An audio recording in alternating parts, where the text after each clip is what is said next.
He prepared that place for those who love Him. Amen. If we love Him, we can rest assured that there is a place that we are going to that's greater than this.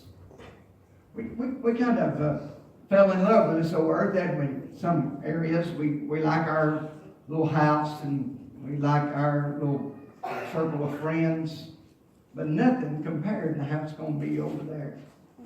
I don't want to get too attached to this world. The old song that Happy Goodman sang a long time ago said, I don't want to get adjusted to this old world. Amen. We're just passing through here. Thank God. If you turn to the book of Habakkuk, ever how you want to pronounce it, I read from this a passage in this book the other night, but I want to read chapter 2, verse 18 through 20.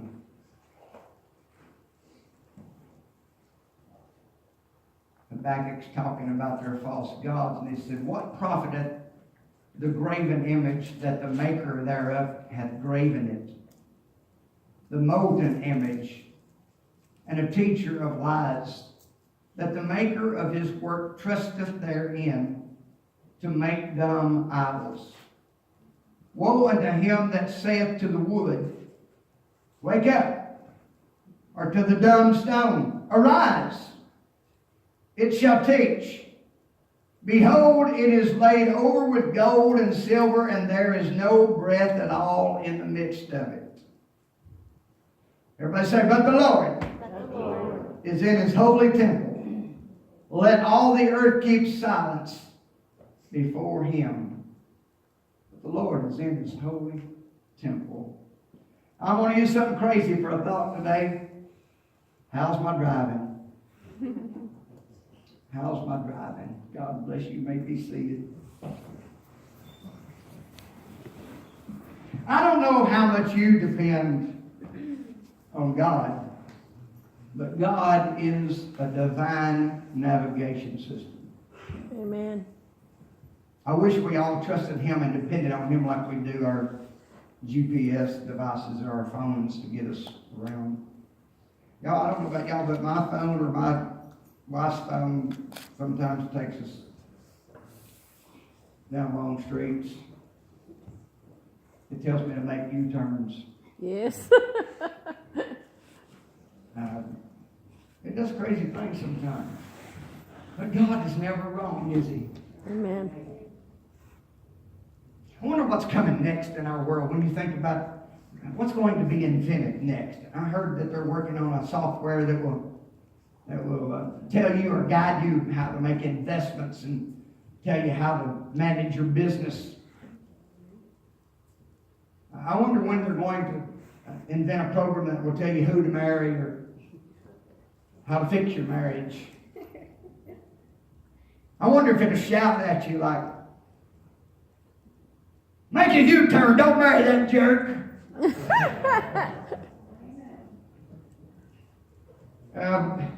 Don't marry that brat. Don't marry her, she's too sophisticated for you. Make a U-turn now. You know, it'd be kind of interesting, wouldn't it? Wonder what kind of voice, raise their voice and be angry at you. I think sometimes my wife's phone wants to be angry at me. Or the one on the car, I would just wonder if you dummy, would you please turn around? Something like that. How many of y'all heard the news this week? I think it was Monday about the Uber SUV striking and killing a pedestrian. Unmanned vehicle, self-driving vehicle, has a laser and radar and camera sensors, sophisticated computers on board to help reduce accidents. Also has a human as a backup driver, backseat driver, if you will. They invented this automated vehicle because there are 40,000 traffic deaths a year in the United States alone. That's a lot, ain't it? 40,000 deaths a year in accidents by car. But they say it won't drive drunk. It won't get sleepy. It cannot be distracted by cell phones or other things. Because it's got everything imaginable to keep it from accidents. I'm getting a roar here, I don't know why. Y'all realize that without God, we're terrible drivers? Yes. Huh? Amen. And I think sometimes that our whole world, when you look at it, we are majoring in the minors. We are. Why worry about 40,000 traffic deaths when we are aborting 3,000 babies a day? Huh? Just in the U.S. alone, every day, 365 days a year, not counting babies aborted in non-clinic facilities or babies disposed of in other ways. At the time of my preparing this sermon this morning at 5:55, there has been 9,575,817 abortions just this year alone. So far, this year, just up to now. And we're creating cars to save 40,000 lives in comparison to that. Well, I told you we're majoring in the minors. Y'all, I'm telling you, our driving's terrible. It is. We're doing things that we shouldn't be doing. We're majoring in those things when we're letting other things go. If we ever needed a guidance system in our world, we need it now. 64,070 people died last year from drug overdose, just in the United States. 88,000 deaths from alcohol last year. Besides 10,220 people that died in alcohol-related motor vehicle accidents. Every 51 minutes there's a death by a drunk driver in the United States. Listen, the spiritual guidance that Americans need is never going to be found in our inventions. We need God. We need God driving us. Amen. Habakkuk's words, the prophet, he spoke in chapter 2, verses 18 through 20. It tells us that no created thing can ever provide the divine knowledge that we need. But he goes on and says, if you want guidance, the Lord is in his temple. He says, get there and be silent. Go there and be silent. And let God give you guidance for your life. I like what Habakkuk says, and I'm going to read from the easy-to-read version of the Bible. He says in verse 18 that the people's false gods will not help them, those gods that they created, because it's only a statue covered in metal. So whoever made it cannot expect it to help. The statue cannot even speak. Look at them, he says, they speak to a wooden statue, their invention, and they tell it, get up and help me because I'm in trouble. Well, how in the world is that possible? I need you to drive me around because I'm in trouble. And God is in the sanctuary. Come on. He says, wake up, statue, I need your help. I'm glad we don't have to wake up our God. Amen. Wow. He says they cover it in gold or silver, but that doesn't help. It's dead. It has no life. But the Lord is in his holy temple. How many of y'all know the Lord is in this place today? How many of you know you've got the Lord in your... In chapter 3, Habakkuk says, Lord, I have heard the news about you. Wow, I like this. I have heard the good news about you. I am amazed at the powerful things you did in the past. Sickness fled before you. Power is in your hands. The mountains saw you and shook. The water from the sea made a loud noise as it lost its power over the land. The sun and the moon lost their brightness. They stopped shining when they saw your bright flashes of lightning. Lord, you destroyed evil kings and evil leaders. You used Moses' walking stick to stop the enemy. He said, my whole body shook, my lips trembled when I heard about your strength and your power. So why would I want to get me something that is dead to direct my life? So why would I want to get something that has no power or strength to direct my life? And I like what Habakkuk the prophet says in chapter 3, verses 17 through 19. Lord, the fig trees may not grow, or the figs may not grow on the fig trees. The olives may not grow on the olive tree, and food might not grow in the fields. There might not be sheep in the pens or cattle in the barns.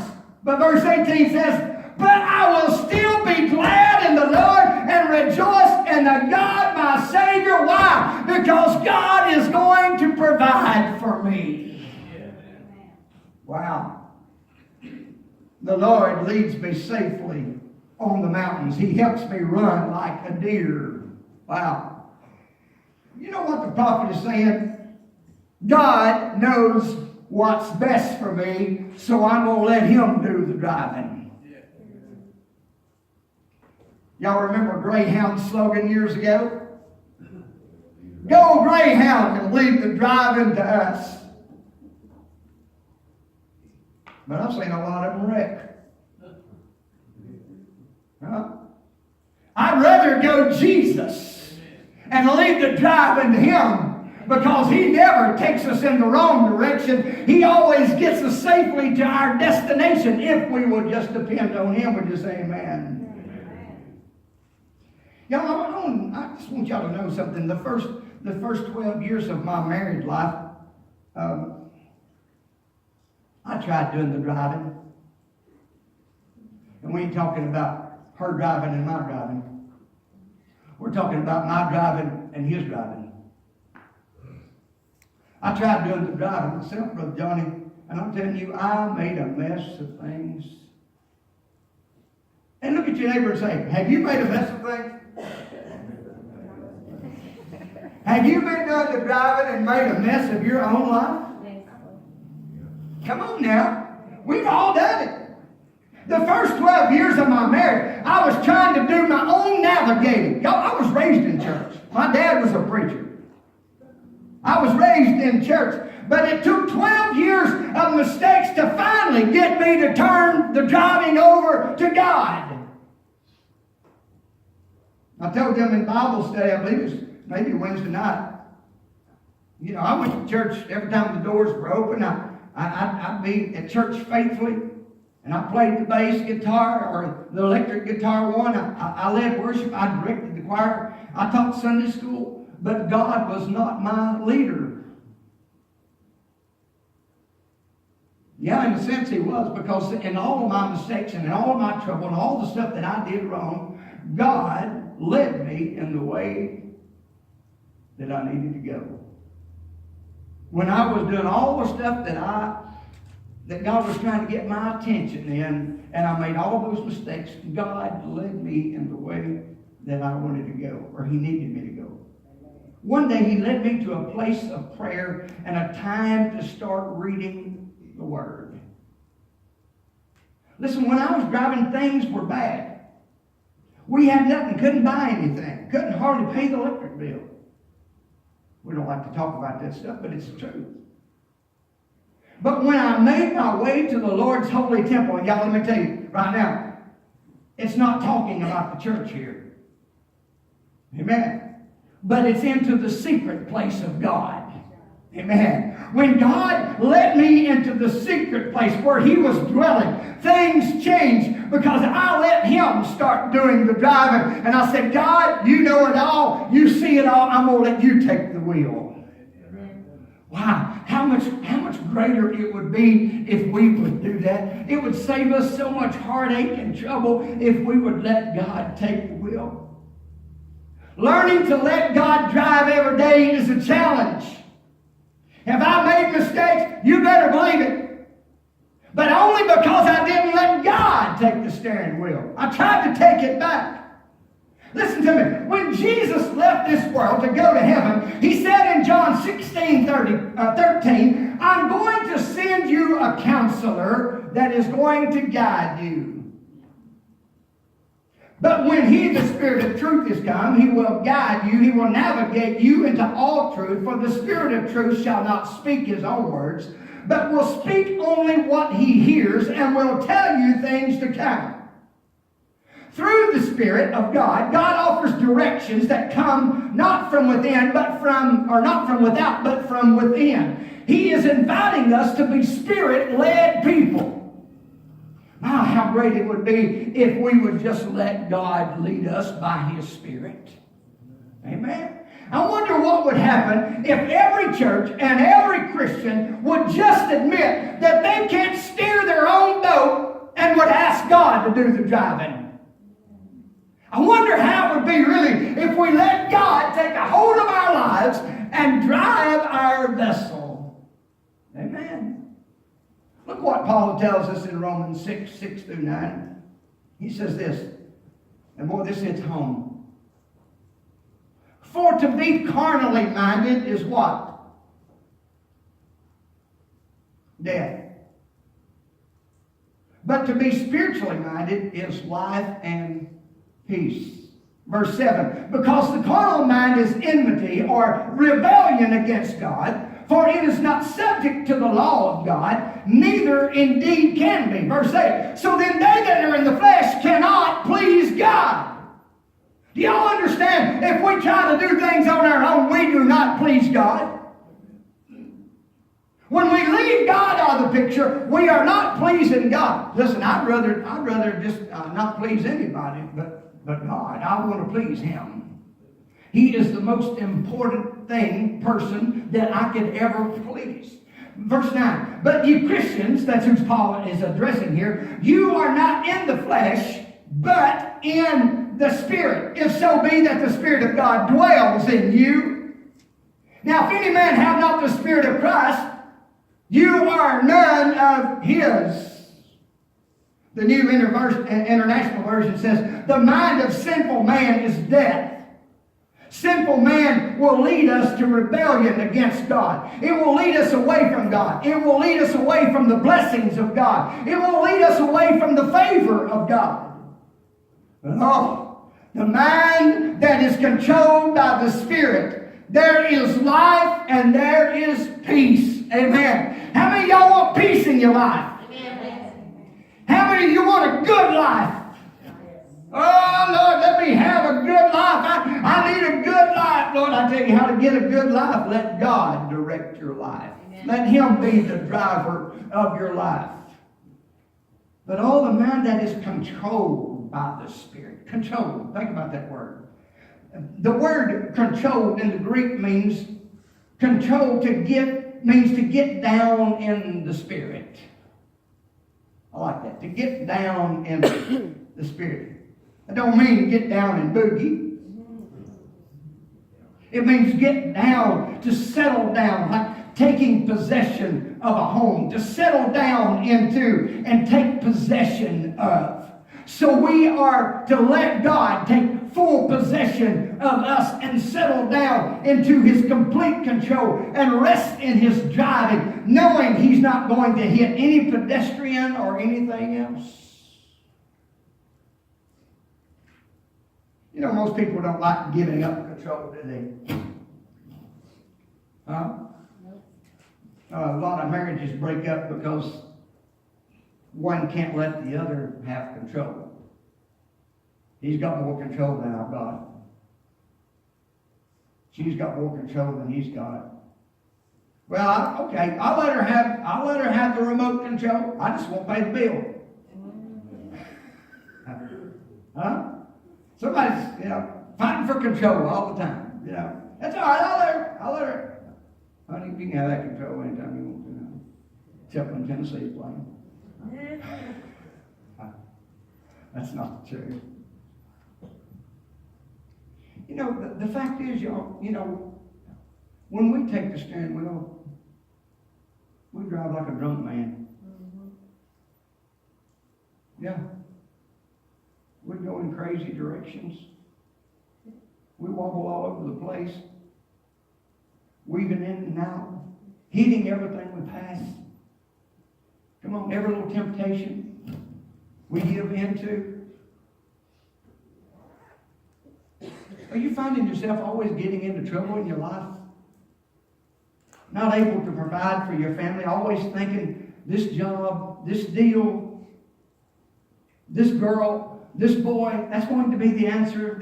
This guy, this gal, and you end up hurt or you hurt somebody. Look at Romans 8:14. Those who are led by the Spirit of God are what? Sons of God. Our responsibility of being a son is trusting in our Father, giving up control to Him. I'm going to tell you what I've learned. When God swerves off of my carefully planned schedule, I'm just going to go with Him. When He allows me, or I'm riding in the vessel, and He swerves off of what I want to do, I'm just going to keep riding with Him because He knows what's best. When He veers off of my to-do list, I'm just going to let Him have the lead. Because I found out He sees things that I don't see. He knows more about things than I know. We sometimes say, well, God, you rained on my parade. Well, He knows what's best. Amen. He knows about today. He knows about tomorrow. He knows about next week. He knows about next year. If we would just dare let Him do the driving. Romans 8:12-13 says this, therefore, brethren, we are debtors, not to the flesh, to live after the flesh. For if you live after the flesh, you shall die. But if you through the Spirit mortify, or you kill the deeds of the body, you shall live. Put your trust in God. Put your trust in God. Put your trust in letting Him put His hands on the steering wheel of your life and guide and direct you. And then wait. Wait on the Lord. Good things will start to happen if you let Him drive. You watch Him turn your life around. I've seen it time and time again how God has turned things around in people's lives. Put your trust in Him. I was blessed to hear a story last night. We're going to say nothing about it, but I think it fits right here. We went to visit some friends, and he was talking about his son had been so faithful to go to church and work in the church. He goes to Brother McCool's church in Oxford. You know, they've been building that $6 or $7 million church, and everything's paid for, and everybody's been given. And he said, he was talking to his dad. He said, you know, Dad, he said, I just had to get down and have a talk with the Lord. You know, we do that sometimes. Do y'all think God don't know about us? That we have to remind Him of how faithful we are? Sometimes we get that way, don't we? And he said, I was just feeling kind of bad. He said, I had been giving up my tithes and my extra money and offering to build this church. And I was still in the same old place. Nothing was happening in my life. And he said, I just got down on my knees and started talking to God about it. I said, Lord, I've been faithful. I've paid my tithes. I give extra in offering. I give so much offering to the church because we're in this building program. And God, you have blessed the church. Everything is paid for. And it's so great that we've got such a nice facility. People are getting the Holy Ghost, being born again, their lives changed and all that. But me, Lord, me, nothing is happening in my life. Everything seems to be stale. Nothing seems to be... Have y'all ever been there? Yes. Nothing seems to be going right. And he said, I went into the office the very next week. They called me into the office. And he said, I went into the office and they set me down and said, you are doing a great job for our company. We want to promote you and give you an $800 a month raise. $800 a month raise. And he said the doors opened up on this new house. And we liked it. We needed a bigger house. And God opened the doors for us. And now we've got a brand new house. Ain't God good? Amen. See, sometimes when we think we're letting God drive, we ain't going nowhere. How many of y'all ever just get in the car and sit there and say, "Oh boy, this is fun." So we're going to go to church, but you just get out and go sit in the car. You ain't going nowhere. Oh, isn't it great though when you can get in the car and it's actually moving? But sometimes we just have to sit still and let God do the driving and say, "Okay, Lord, you said just wait on you." So here I am, Lord. I'm just waiting on you, Lord. Just waiting on you to take me where you want to take me. And you know what? If we do that, it's not long till God moves for us and gives us a raise, or he opens the door for us in a certain direction. And all of a sudden we see the blessings of God and the favor of God that seem to be hid from us. I want y'all to know something. Satan wants to hide the blessings of God from you as long as he can. Because he wants you discouraged. Didn't the enemy intercede for Daniel when he prayed? Didn't the enemy stop his blessings from coming? The enemy wants to stop your blessing from coming. But if you let God just do the driving and hold on and say, "Okay, God, I don't see any miracles happening. I don't see any good things happening right now." God said, I've already sent the blessing. I sent the blessing 30 days ago. I sent the blessing 6 months ago. It might have been interrupted, but I've already sent the blessing. You can rest assured the blessing is going to come to you. The devil wants to stop it from happening. The devil wants you to say that you're not in favor with God. But if you'll just keep riding with God, if you'll keep letting him do the driving, I promise you that a blessing is coming your way. God is going to take care of you. Let him do the driving. Don't you dare take the wheel. Amen.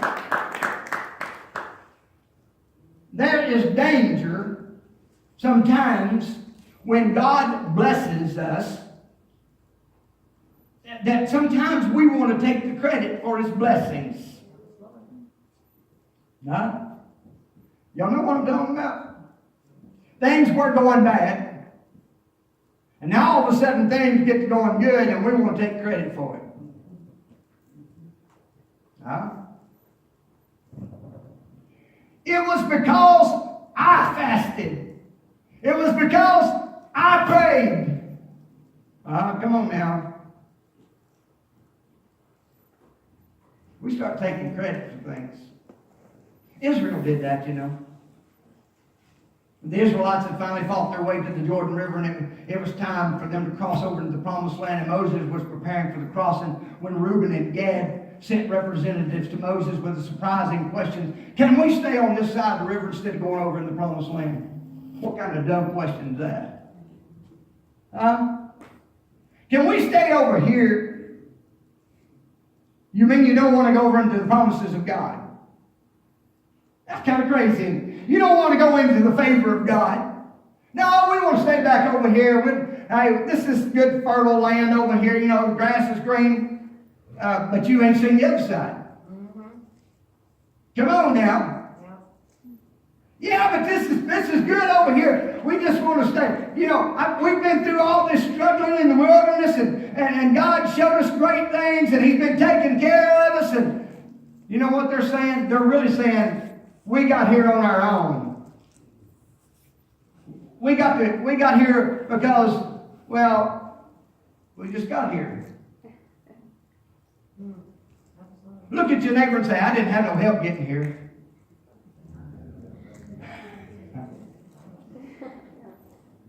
I did all the driving myself. I didn't have any help getting to this point in my life. Come on.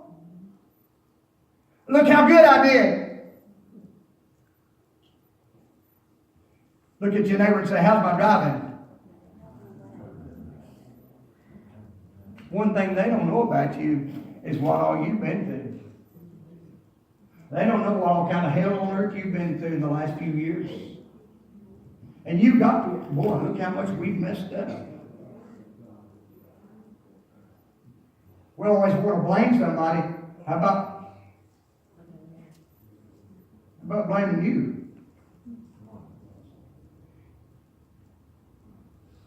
The Israelites were saying, we got here on our own. Why? He didn't bring us through the Red Sea. He didn't provide water out of the rock for us. He didn't give us manna to eat. He didn't provide for us. You remember when we come up on that pool of water and it was bitter, and they threw that, the Lord had Moses just throw a tree in the water and it became sweet. Why, we did that on our own, We didn't have any help. We got here on our own. That's what they're really saying to Moses. Moses looked at him and said, are y'all crazy? That's what he should have said. That may be what he was thinking. Are you crazy? You want to stay here on this side instead of missing the blessings of God? You want to stay on this side instead of going to a land that's running with milk and honey? You want to stay on this side when there's all kinds of green grass on the other side, the blessings of God's on the other side, possessions are on the other side. There's a land that God wants to give you on the other side for an inheritance, and you want to stay on this side? Yeah, we got here on our own. That's what they're really saying. Lord, you didn't provide for us. We got here on our own. We just want to skip going to the promised land. What could cause them to want to stay close to the Jordan River? I think the answer is found in Numbers 32:1. The Reubenites and Gadites had large herds and flocks, and they saw how the land, how it was close to Jordan, and how fertile it was, and everything. So we just want to stay here. But Moses had to warn them. He said, your lack of commitment could influence others to give up the promised land, and he compared them to their forefathers as a brood of sinners. Wow. Thankfully, they decided to leave the driving to the Lord. Sometimes God just has to remind us or let us know where he brought us from. Woo, he brought me from a mighty long way. Hallelujah. I'm glad one day I had to come to my senses and realize that God loves me so much that he wants to do the driving. And if I let him do the driving, he's going to bless my life. Oh, well, wait, hold it. I worked hard on that deal. Well, I did make a good decision. Well, I did say that deal, man, that deal was in the fire. It was lost, but I brought it out. Be careful. We all need to realize that if God didn't give us air and strength and help, we could not do anything. Look here. I got this job because of how much I know.